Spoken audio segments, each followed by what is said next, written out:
Siapa raja yang bermimpi? Raja yang bermimpi siapa? Raja Yaman. Hah? Man malikul Yaman? Alladhi ra'a fil manam ru'ya muzi', mimpi yang menakutkan. Hah? Gak ada yang ingat? Satu pun gak ada yang ingat. Ajib. Namanya Rabi'ah ibn Nasr. Man? Rabi'ah ibn Nasr. Baik, ketika dia bermimpi dan ingin ditafsirkan mimpinya, dan dia kumpulkan semua tukang tafsir mimpi dan berbagai macam tukang-tukang sihir, tapi dia tidak mau menceritakan mimpinya. Tebak mimpiku, kemudian tafsirkan. Siapa yang mampu dan siapa yang bisa? Hanya 2 orang. Siapa saja? Man?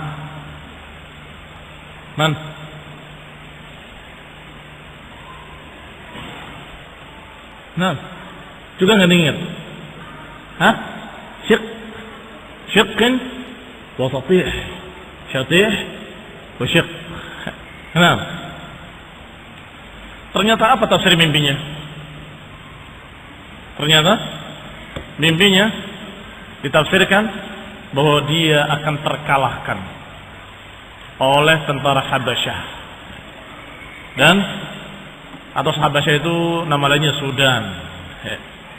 La yanzilanna ardakumus Sudan walam yatruk ahadan bil Yaman. Nanti akan menyerang kalian dan mengalahkan kalian orang-orang Sudan dari Habasyah, dan tidak menyisakan kalian sedikit pun di Yaman. Tetapi ternyata tidak langsung, ada berbagai macam kejadian-kejadian sampai terjadinya kekalahan oleh Raja Habasyah. Baik, kita lanjutkan apa yang diriwayatkan oleh Ibnu Hisham rahimahullahu ta'ala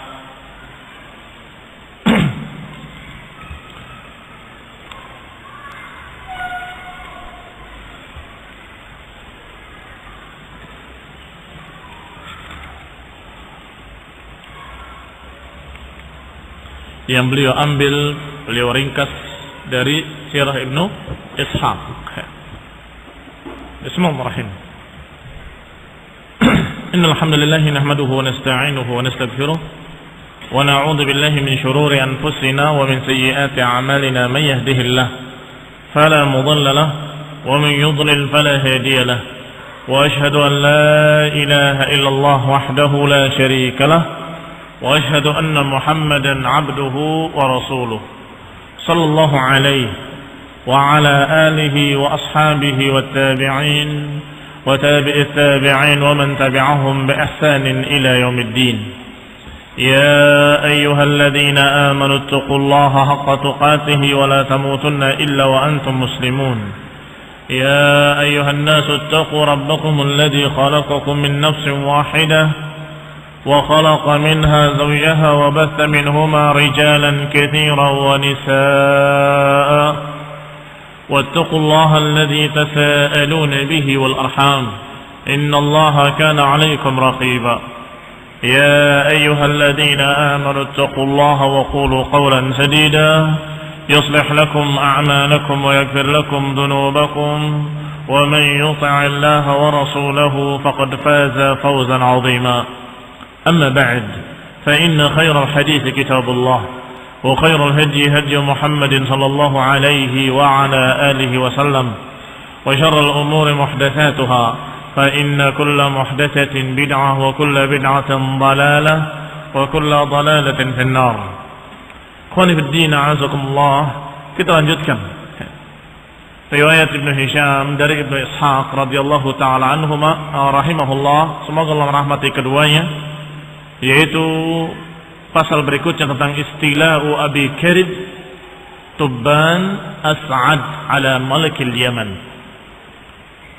Yang berikutnya yang dikisahkan adalah bagaimana kekuasaan Yaman diambil dan dikuasai oleh seorang yang julukannya Abi Karib, namanya Tubban As'ad.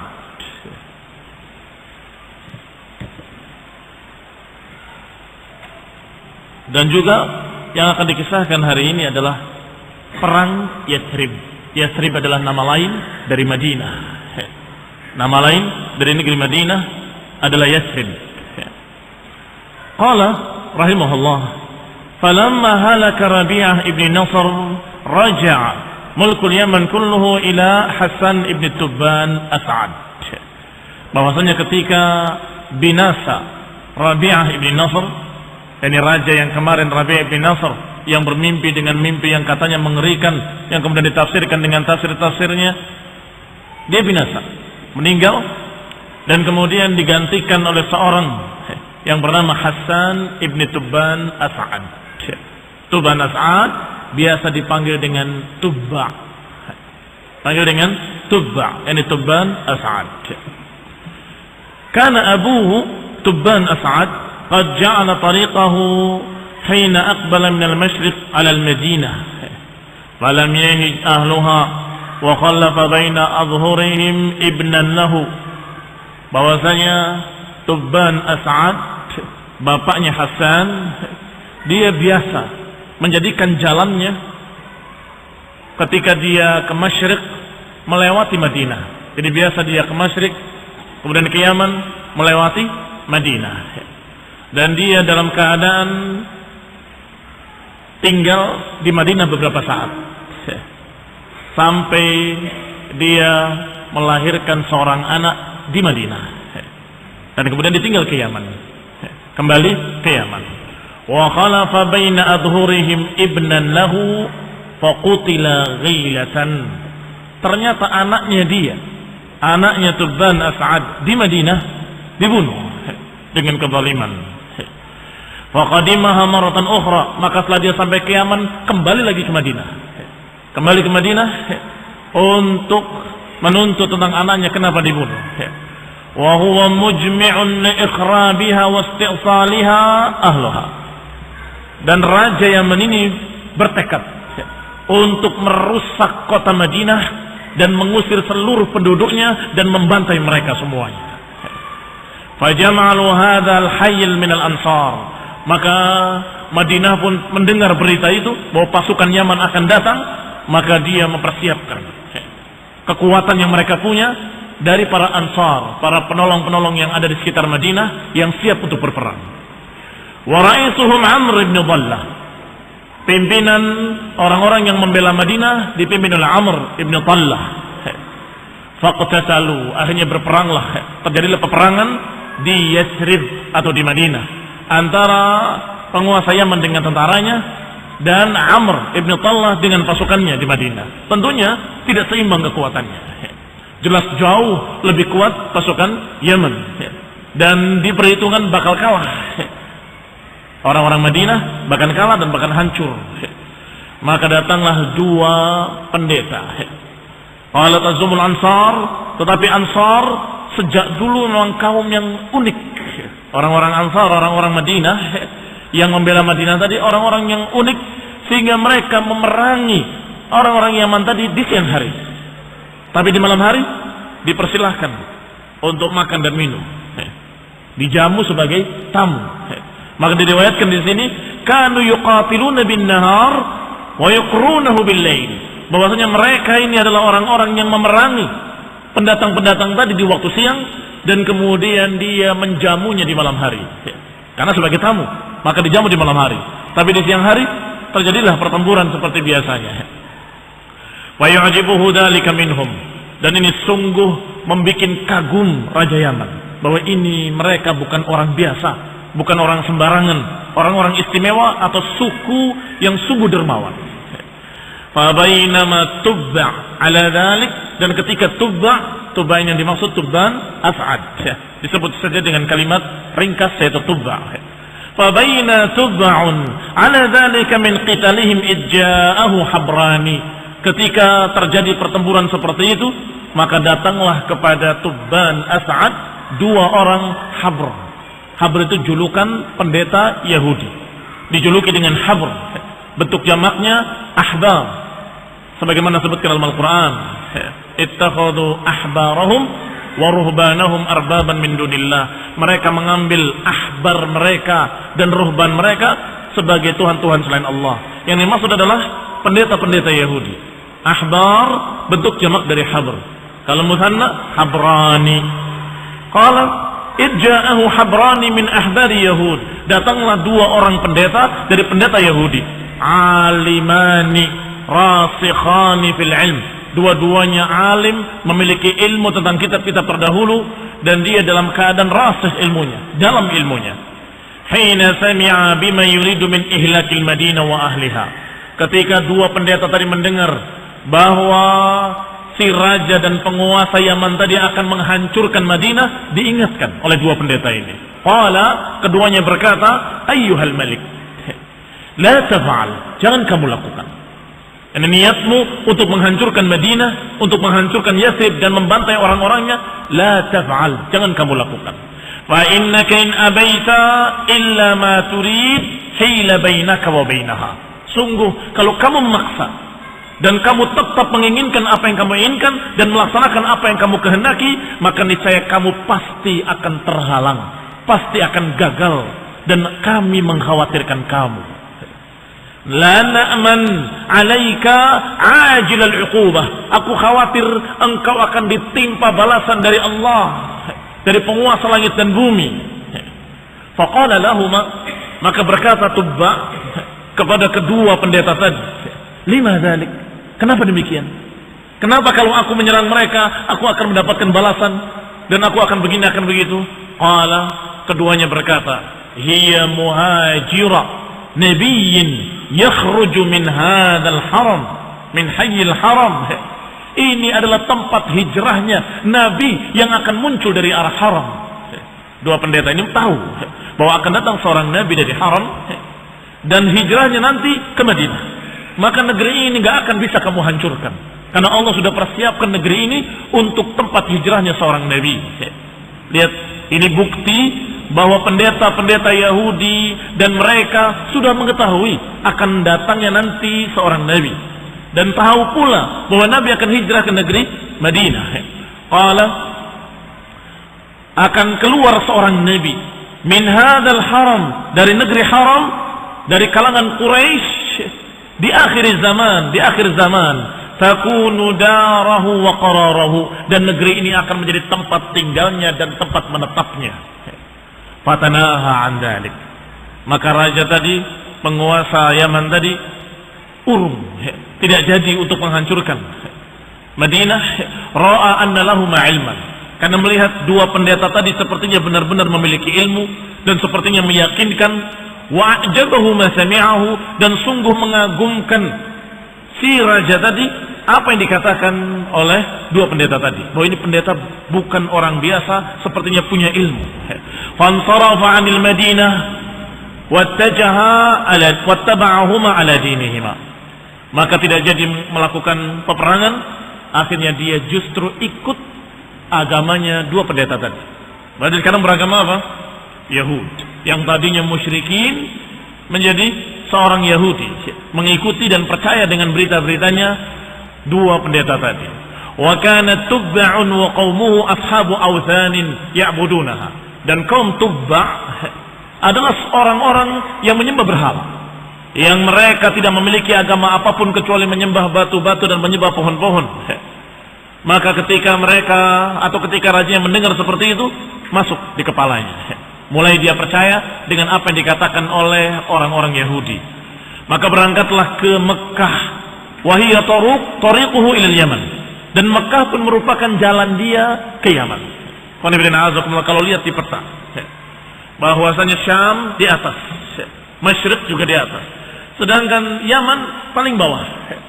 Dan di antara Syam dengan Yaman adalah Madinah dan Mekah. Sehingga kalau seorang berjalan dari Yaman ke Syam, mesti dia akan melewati Madinah dan akan melewati Mekah. Hatta idza kana baina Usfan wa Amaj, ketika dalam perjalanan melewati desa di antara dua desa Uswan dengan Amaj. di dekat Mekah. Tiba-tiba didatangi oleh beberapa orang dari kalangan Bani Hudayl, suku Hudayl Ibni Mudrikah. Mereka berkata, ayyuhal malik, wahai tuan raja, sesungguhnya kami ingin menunjukkan kepada kamu perbendaharaan harta yang sangat banyak, yang aghfalathul muluk, yang dilalaikan oleh sekian para raja-raja. Fihi lu'lu' wal zabarjad wal yaqut wal dhahab wal fiddah. Di dalamnya ada mutiara-mutiara, batu permata, emas, perak, di dalamnya semuanya. Dan para raja-raja yang lain, aghfalathu, mereka melalaikan tempat tersebut. Aku ingatkan engkau tentang perbendaharaan itu agar engkau yang mengambilnya. Qalu bala, tentu kami ingin mengambil perbendaharaan itu. Di mana? Maka kata suku tadi, kata orang-orang Hudayl, baitun bi Makkah, satu rumah di Mekah yang diibadahi oleh penduduk Mekah. Yusalluna indahu, mereka salat di sana, mereka menghadap kepadanya, mereka tawaf di sekitarnya. Apa yang dimaksud? Perbendaharaan yang ada di dalam Ka'bah. Karena mereka kaum jahiliyah, biasa mereka kalau yang namanya sedekah bukan diberikan pada fuqara masakin, tapi mereka lemparkan ke Ka'bah. Mereka masukkan ke Ka'bah semuanya, sehingga tertumpuk harta di sana. Maka kaum Hudayl tadi berpikir, kalau raja ini menginginkan harta, maka niscaya dia akan menyerang Ka'bah dan akan menghancurkannya. Dan niscaya raja ini niscaya akan dilaknat oleh Allah dan akan dibinasakan seperti dibinasakannya kaum-kaum sebelumnya yang ingin merusak Ka'bah.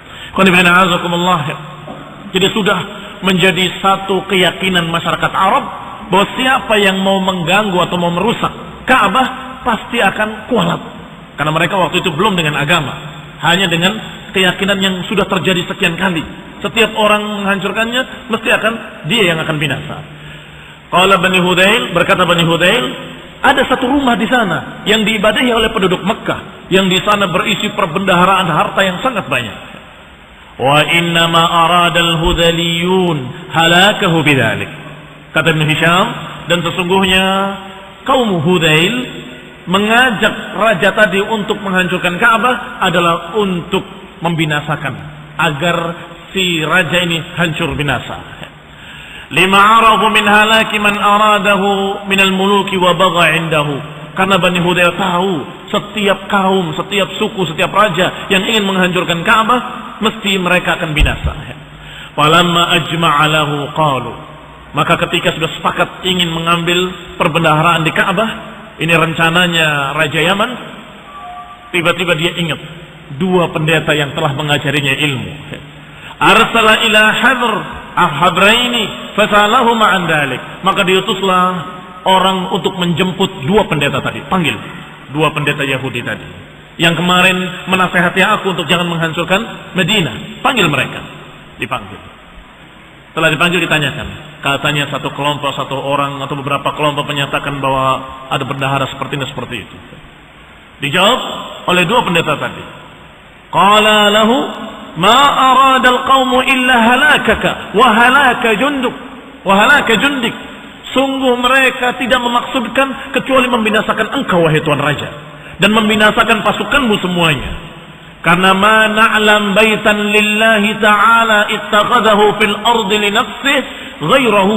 Karena kami tidak pernah mengetahui ada satu rumah yang Allah Subhanahu wa taala jadikan untuk dirinya di muka bumi ini kecuali Baitullah Al-Haram, Ka'bah itu. Wala in fa'alta ma da'u, kalau engkau melakukan apa yang mereka ajak, niscaya engkau akan binasa. La tahlakanna wa la yahlakanna man ma'aka jami'an, akan hancur engkau dan akan hancur pula orang-orang yang bersamamu seluruhnya. Qalu famada, kalau gitu mada ta'mur, kalau gitu apa yang kau perintahkan kepadaku? Ini apa yang kau nasihatkan kepadaku? Kata raja tadi. Qala, berkata keduanya, berkata dua pendeta tadi kepada rajanya, idza tasna' idza qadimta ilaih tasna' indahu ma sana'a ahluh. Kalau kamu datang ke haram, lakukanlah seperti apa yang dilakukan oleh penduduknya. Disuruh untuk beribadah seperti penduduk Mekah. Tatufu bihi wa tu'azzimuhu wa tukarrimuhu wa tahlik ra'saka indahu, engkau bertawaf mengelilinginya, engkau menghormatinya, mengagungkannya, dan engkau mencukur rambutmu di sisinya. Wa tadhillu lahu hatta takhruj min indih, dan hendaklah engkau merendah di hadapannya sampai engkau keluar dari daerah haram. Maka dikatakan oleh Tuan Raja tadi, fama yamna'ukuma antuma min dzalik. Kalau begitu apa yang menghalangi kamu berdua? Kenapa kamu berdua tidak melakukan seperti apa yang mereka lakukan? Ini jeli Tuan Raja ini, nyuruh raja untuk melakukan apa yang dilakukan oleh mereka musyrikin, tetapi dia sendiri tidak melakukan. Maka ditanya, fama mana'akum min dzalik? Kalau begitu apa yang menghalangi kamu berdua untuk melakukan yang seperti itu? Qala ama wallahi, sungguh demi Allah, innahu labaitu abina Ibrahim. Memang rumah tersebut adalah rumah yang dibangun oleh nabi kami, Nabi Ibrahim dan Ismail. Wa innahu lakama akhbarnak, dan sungguh rumah itu betul-betul rumah yang suci, yang mulia, seperti yang kami habarkan kepadamu. Kami tidak dusta. Tetapi penduduknya adalah orang yang menghalangi kami dari Ka'bah. Dihalangi dengan apa? Bainana bainahu bil awzan. Hala bainana wa bainal Ka'bah bil awzan. Mereka menghalangi kami dari Ka'bah itu dengan berhala-berhala di sekitarnya, yang jumlahnya sekian ratus. Ada 360 berhala. Nasabuha haulaha, mereka pasang di sekitarnya. Wabiddima, dan mereka tumpahkan darah di sekitarnya. Mereka kalau berkurban, mereka memancarkan darahnya di patung-patung tersebut, sehingga Ka'bah itu di sekelilingnya kotor dengan najis, dengan darah, dengan daman masfuhan, dengan berhala-berhala, sehingga kotornya hissan wa ma'nawiyan. Hissi karena ada najis, daman masfuhan, sedangkan maknawi karena ada kesyirikan, berhala-berhala. Maka itulah yang menghalangi kami untuk tidak memuliakan tempat tersebut. Wahum najasun ahlu syirik, mereka adalah orang-orang yang najis, orang-orang yang musyrik. Kalau kita tanya lagi, kenapa dua pendeta tadi tidak membersihkannya? Jawabannya, karena pendeta tadi tidak memiliki kekuasaan apapun, tidak memiliki kemampuan, nggak memiliki kekuasaan, bukan raja. Tetapi yang diajak bicara ini siapa? Raja Yaman, raja yang ketika itu paling kuat. Sehingga ketika dia mendengar seperti itu, maka dia menerima ilmu yang diajarkan oleh dua pendeta tadi. Fa'arafa nushahuma wa sidqa hadithima. Maka dia mengetahui bahwa berita ini berita hak. Faqarraba an-nafar min Hudayl faqata'a aydiyahum. Maka dipanggil semua orang-orang Hudayl yang kemarin mengajarkan untuk mengambil harta dari haram, dari Ka'bah, dipanggil semuanya dan dipotong kaki mereka dan tangan mereka bersilangan. Dibunuh semuanya. Kemudian berangkat ke Mekah. Fatafa bil baiti wa nahara indahu. Mulai dia tawaf mengelilingi Ka'bah, dan kemudian dia menyembelih, wa halaqa ra'sahu, dan mencukur rambutnya, wa aqama bi Makkah 6 ayyam. Kemudian tinggal di Mekah 6 hari. Yanhar biha lin-nasi wa yut'im ahlaha, memberi makan manusia, memberi minum manusia, wa yusqihim al-asr, bahkan membagikan madu pada mereka. Ini raja yang datang, sehingga dia dalam keadaan memiliki semua itu. Sampai raja ini bermimpi. Siapa nama rajanya? Tubban As'ad atau Tubba. Sampai bermimpi, ara annahu yaksu al-Ka'bah. Mimpi dia memberi tirai di Ka'bah. Maka dia pun betul-betul mempraktekkan apa yang dimimpikannya. Dia beri tirai di Ka'bah itu dengan khafaf, dengan kain yang tebal, yang kasar. Thumma ura an yaksu wa ahsan min dhalik. Ternyata mimpi kembali. Mimpi kalau dia memasang tirai yang lebih bagus dari tirai yang kemarin. Maka dia ganti yang kemarin kasahul mula wal wasail. Maka dia pasang tirai dari mula wal wasail. Ini kain yang halus, kain yang lembut yang ketika itu termasuk yang paling bagus. Dan dikatakan kana Tubba fima yaz'umun awwal man kasal bait. Mereka menganggap bahwa mereka lah orang pertama yang memberikan tirai Ka'bah. Orang yang pertama memberikan tirai di Ka'bah. Wa awsa bihi wulatahum min Jurhum, dan memerintahkan wali-walinya, memerintahkan anak buahnya untuk melanjutkan. Kalau rusak ganti kembali dengan tirai yang baru, dan terus begitu. Demikian mereka Tubban dengan tentara-tentaranya setelah tawaf, amarahum bitathhirih, perintah untuk membersihkan Ka'bah, dibersihkan dari darah-darah yang memancar di sana atau dari najis-najis yang ada di sana. Wa alla yuqarribuhu daman wala maitan wala mi'lah, dilarang mendekatkan kepadanya darah dan juga bangkai-bangkai, dan dilarang untuk membuang ke sana kain-kain haid, kain yang dipakai untuk membersihkan najis perempuan. Wa ja'ala lahu baban wa miftahan, kemudian dibikin pintu dan dibikin kunci pada pintunya, sehingga tidak ada orang yang bisa mengambil perbendaharaan yang ada di dalamnya. Dikunci pintu dan kunci dipegang.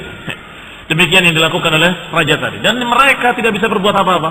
Musyrikin tidak bisa berbuat apa-apa karena takut terhadap raja yang memiliki sekian banyak tentara yang kuat. Tsumma kharaja minha mutawajjihan ila al-Yaman, baru setelah itu dia kembali bersama pasukannya ke Yaman. Wa man ma'ahu min junudih, dibawa serta tentaranya. Wa ma'ahu Habran, dan dua pendetanya dibawa ke Yaman. Ini Yahudiyah pertama datang ke Yaman dari dua orang ini dengan sebab Tubban As'ad. Hatta idza dakhala al-Yaman da'a qaumuhu ila ad-dukhuli fi ma dakhala fi. Setelah sampai ke Yaman, maka semua orang di Yaman diajarkan untuk masuk agama Yahudi. Fa'abu alaihi, sampai mereka menolak, dipaksa mereka juga menolak, sampai terjadilah pembicaraan dan ketegangan di antara aparat negara sendiri, apalagi di antara rakyatnya. Semuanya menolak, sampai diputuskan satu keputusan. Karena lahum narun tahkumu, mereka punya api, yang api ini dijadikan sebagai hakim.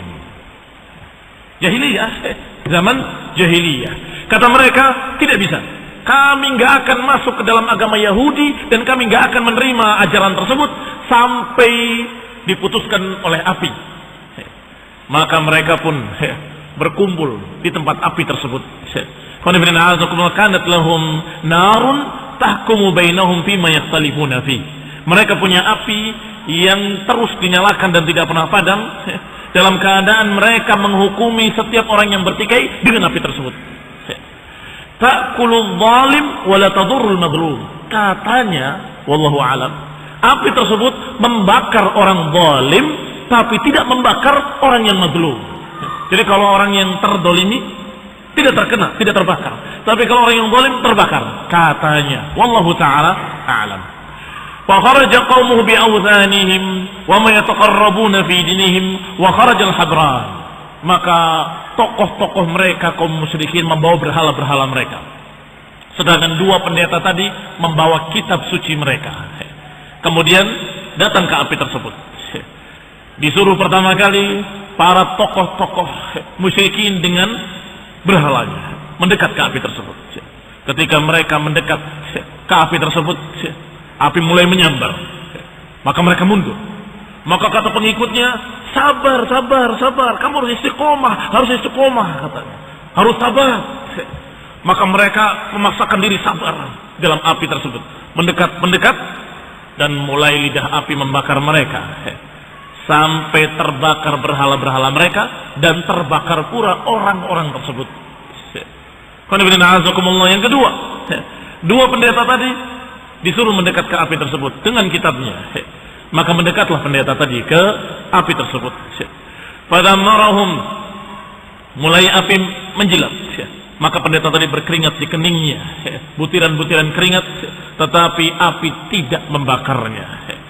Qala fa kharajal Habran wa man hamala dhalika min rijali himyar wa kharajal Habran bi masahifihima fi a'naqihima. Mereka letakkan mushafnya di kepala mereka. Ta'arraqa jibahuhum, mereka berkeringat di kening-kening mereka. Lam tadurruhum, tidak menjelekkan mereka, tidak merugikan mereka kecuali keringat.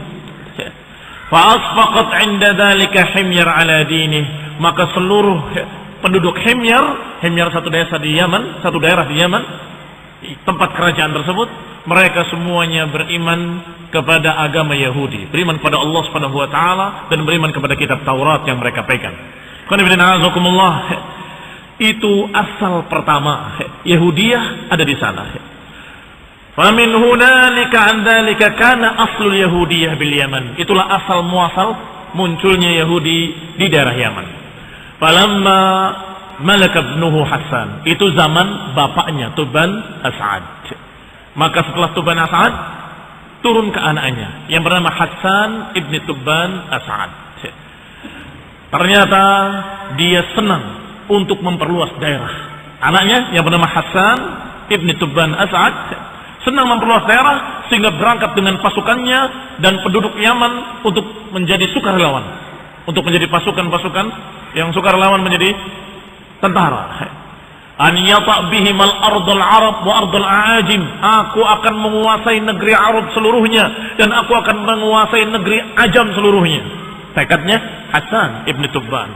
Hatta idza kanu bi ardil Bahrain, sampai sudah satu persatu desa-desa negeri-negeri Arab dikuasai oleh Hasan sampai di daerah yang dijuluki dengan daerah Bahrain. Sampai sekarang masih bernama Bahrain. Sampai di Bahrain, mulailah karihat himyar wa qabailul Yaman al-masir ma'ahu. Penduduk Yaman yang menjadi tentara dan beberapa tokoh-tokohnya, pimpinan-pimpinan batalion dan sebagainya, mulai bosan dengan cara seperti itu. Dan bisik-bisik sesama mereka. Aradur raj'ah ila biladihim wa ahlihim. Mereka semuanya ingin untuk pulang ke negeri mereka di Yaman. Ya, ini mereka tentunya rindu dengan keluarganya, anak-anaknya dan sebagainya. Maka ini mau sampai kapan kita berperang terus menerus? Kita pulang saja. Akhirnya mereka bicara, tidak mungkin bisa pulang karena masih berkuasa Hasan dan keputusannya tidak bisa berubah.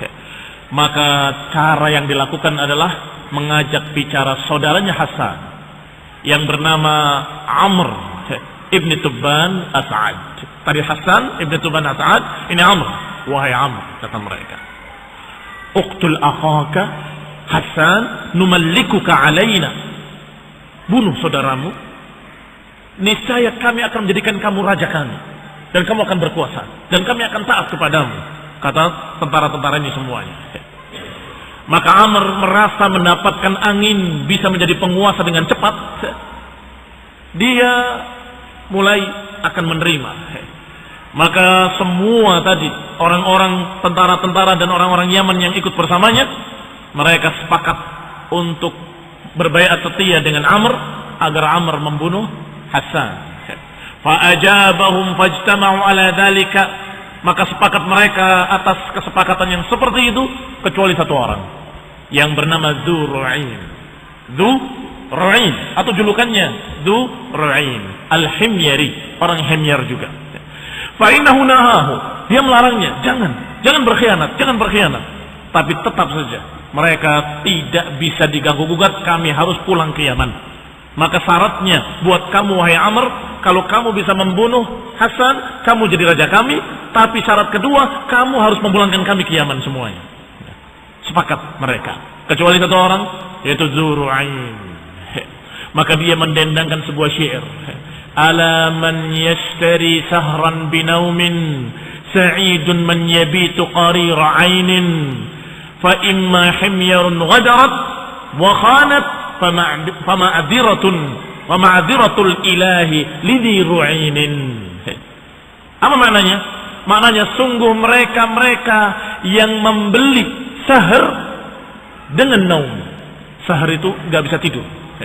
Apa bahasa Indonesianya nggak bisa tidur? Tidak bisa tidur karena penyakit. Siapa yang membeli ketidak bisa tiduran dengan tidur, dikorbankan tidurnya untuk nggak bisa tidur. Sungguh berbahagia orang yang bisa tidur dengan tenang dengan qariru ainin. Apa qariru ainin? Dengan kebahagiaan, dengan ketentraman, dengan ketenangan. Sungguh kalau himyar berkhianat, kalau himyar melanggar janji, melanggar sumpah, maka sungguh semoga maafnya ilah untuk Diru'in. Semoga Allah memaafkan Diru'in bahwa aku gak ikut-ikutan.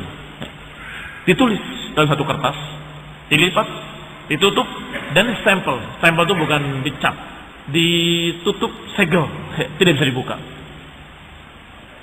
Diberikan kepada Amr. Sebelum kamu melakukan apa yang kamu sepakati dengan mereka, saya titip surat ini. Simpan. Titip, simpan sampai waktu, sampai aku ambil kembali, katanya gitu. Maka diambil surat tadi, disimpan oleh Amr. Thumma katabaha fi raqatin wa khatama 'alaiha.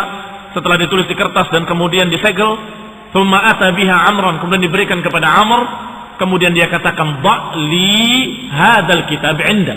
Simpanlah untukku. Aku titip kepadamu. Fa'al, maka dilakukan. Thumma qatala Amru akhahu Hassan. Maka Amr sudah mulai membunuh Hassan dan kemudian membawa pasukan itu pulang seluruhnya. Pulang sampai kembali ke Yaman. Falamma nazala Amr ibn Tubban al-Yaman muni'a minhu an-naum. Setelah sampai di Yaman semuanya, maka Amr sudah menjadi raja. Tetapi dia tidak bisa tidur, terus gelisah sepanjang malam. Bukan satu malam, sekian panjang, berapa hari, sekian lama, nggak bisa tidur. Terus dia terhalang, nggak bisa tidur. Wa sullita alaihi sahr, selalu dikuasai oleh sahr. Tidak tenang, tidak tentram. Falamma jahadahu dzalika sa'ala al-atibba. Ketika dia merasa susah, maka dia panggil seluruh para dokter-dokter. Ternyata dokter tidak sanggup mengobati. Dipanggil pula para khuzat. Khuzat adalah orang yang biasa mengobati dengan berbagai macam ilmu-ilmu yang seperti itu. Ilmu sihir, ilmu ramal, ilmu yang mereka pakai dengan khurafat. Dipanggil semua para dukun-dukun untuk mengobatinya. Al-Kuhan wal-Arrafin, tukang ramal, para dukun-dukun semuanya dalam keadaan dipanggil untuk mengobati Tuan Raja. Faqala lahu qailun minhum, maka mereka semuanya nggak bisa menjawab, nggak bisa menyembuhkan, kecuali mereka berkata, salah seorang mereka, innahu wallahi ma qatala rajulun qat akhahu aw dha rahmatin baghyan ala misli ma qatalta akhak alaih illa dhahaba naumuh. Sungguh tidaklah seseorang pun membunuh saudaranya yang masih saudara sekandung dalam keadaan seperti kamu membunuh saudaramu, kecuali pasti dia akan dicabut tidurnya dan dia nggak akan bisa tidur. Wa sullita alaihi sahru, dan dia pasti dikuasai oleh sahar. Falamma qila lahu ja'ala yaqtul kulla man amarahu. Ketika dia tahu bahwa itu sebabnya karena membunuh saudaranya, maka dia dendam dengan orang-orang yang pernah menyuruhnya untuk membunuh saudaranya. Dia panggil satu persatu. Tentunya tokoh-tokohnya, pimpinan-pimpinan pasukan, dipanggil semuanya, dibunuh satu persatu. Sampai kepada Diru'in. Karena dia termasuk tokoh tentara, dipanggil dan dibunuh juga. Maka Diru'in berkata, "Ama wallahi ayyuhal malik.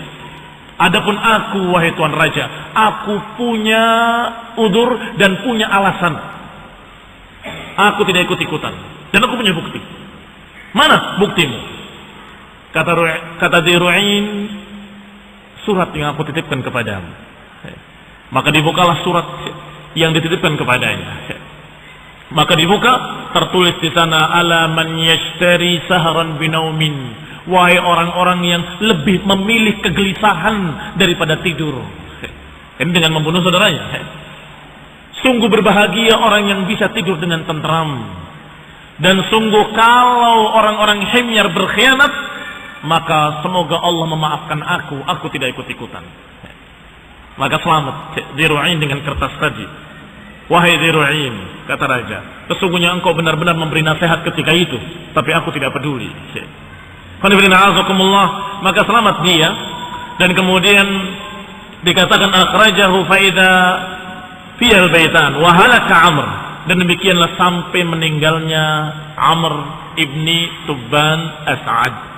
Setelah itu kacaulah keadaan. Tidak lagi ada penguasa yang satu menguasai sekian daerah, tetapi terpecah belah wa tafarraqu. Demikian keadaan Yaman. Yang pertama waktu itu Amr Rabi'ah ibn Nasr, dan kemudian Tubban As'ad, kemudian anaknya Hassan, dan Hassan dibunuh oleh Amr. Kemudian Amr, setelah Amr wafat, atau halak. Kemudian setelah itu kacaulah negeri Yaman. Fawasaba alaihi rajulun min Himyar. Maka mulailah ada orang dari kalangan Himyar yang menguasai mereka. Padahal orang itu bukan dari turunan kerajaan, bukan dari keluarga kerajaan, bukan dari orang yang pernah mengetahui tentang kerajaan. Tapi karena dia dalam keadaan bisa berperang, menguasai titik, yaitu yang bernama Lakhni'ah. Yanufu du Shanair. Yanuf du Shanair. Ini namanya. Faqatala khiyarahum wa 'abasa bi buyuti ahli al-mamlakati minhum. Maka orang ini membunuh semua tokoh-tokoh yang ada. Jadi turunan raja semuanya dibunuh. Dan semua keluarga kerajaan dihancurkan. Dan kemudian semua perbendaharaan harta raja atau harta kerajaan semuanya dipakai untuk hura-hura sama dia. Dipakai untuk bersenang-senang. Dan lebih mengerikan dari itu, Lakhni'ah ini memiliki penyakit yang jelek, yaitu biasa dia melakukan perbuatan kaum Lut. Dia tidak senang pada perempuan, tapi senangnya pada laki-laki. Maka dia selalu memanggil satu persatu dari orang-orang yang dianggap ganteng untuk dikerjain olehnya. Na'udzubillah, padahal hukumnya homo dibunuh, yakni dilemparkan dari bukit yang tertinggi sampai mati. Itu hukumnya homoseks.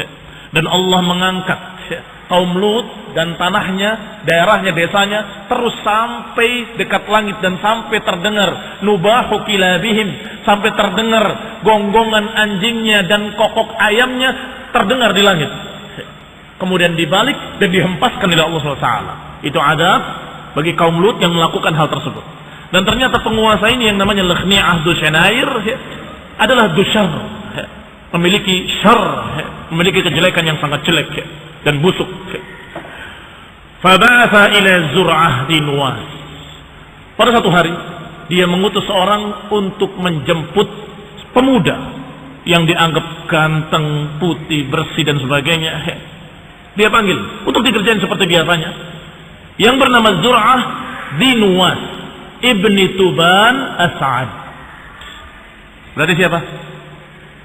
Saudaranya Hasan dengan Amr, yang bernama Zur'ah atau julukannya Zinuwas ibni Tuban As'ad.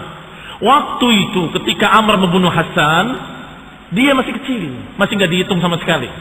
Ketika sudah hancur kerajaan, ketika sudah dikuasai oleh orang jahat ini, orang yang zalim ini, maka dia sudah pemuda. Maka dipanggillah pemuda tadi, saudara Hasan, dalam keadaan dia tahu dipanggil mau apa. Thumma shabba ghulaman wasiman dha hayatin wa aql. Dia sudah tumbuh dewasa, sudah cerdas, memiliki akal yang sehat, dan dia tahu falamma atahu rasuluhu, ketika datang utusan Lakhni'ah, dia tahu mau apa ini. Kamu dipanggil raja. Oh iya. Dia tahu apa yang mau dilakukan. Fa akhadha sikinan. Dia ambil pisau yang tajam, tipis, kecil. Dikatakan sikinan hadidan latifan. Fa khaba'ahu baina qadamihi wa na'lih. Dia letakkan pisau tersebut di antara kakinya dan sendalnya. Berarti ketika dia pakai sendal, taruh di bawah sendal. Dia pakai sendalnya. Sehingga di tubuhnya tidak terlihat ada pisau. Sampai kemudian ketika sampai di kamarnya Lakhni'ah, sebagaimana biasanya dia kerjain setiap pemuda, maka ketika itu dia ambil pisaunya dari bawah kakinya dan dia tikamkan ke tubuhnya dan dia bunuh Lakhni'ah. Setelah itu ketika dia keluar dalam keadaan dia menyatakan aku telah membunuh dia, maka semua orang, termasuk orang-orang sendiri pengawalnya, termasuk penjaganya dan tentaranya, semuanya senang. Dibunuhnya rajanya, mereka senang semuanya, karena mereka tahu orang ini orang yang na'udzubillah, orang yang busuk akhlaknya, orang yang jelek. Maka qalu, mereka berkata semua serempak, ma yanbaghi an yamlikuna ghairuk, sungguh tidak pantas menguasai kami kecuali engkau, wahai Zur'ah bin Nuwas ibn Tuban As'ad. Ma yanbaghi an yamlikuna ghairuka idraj rahattana sebentar. Id arahtana min hadzal khabith. Kata mereka, karena engkau telah mengistirahatkan kami dari si jelek ini. Ini sejarah kembalinya kerajaan kepada keluarga Tubban As'ad. Insyaallah kita lanjutkan pada kajian mendatang. Bismillah ta'ala. Bahwa ternyata orang ini dari satu sisi telah membunuh orang jelek, tapi dari sisi lain sebentar lagi akan dibahas pada kajian mendatang bahwa orang ini pula yang kemudian membantai orang-orang saleh, yang kemudian turun ayat qutila ashabul ukhdud an-nari zatil waqud. Asla taufiq wal afiyah. Subhanaka wa bihamdik asyhadu an la ilaha illa anta astaghfiruka wa atubu ilaik. Assalamualaikum warahmatullahi wabarakatuh.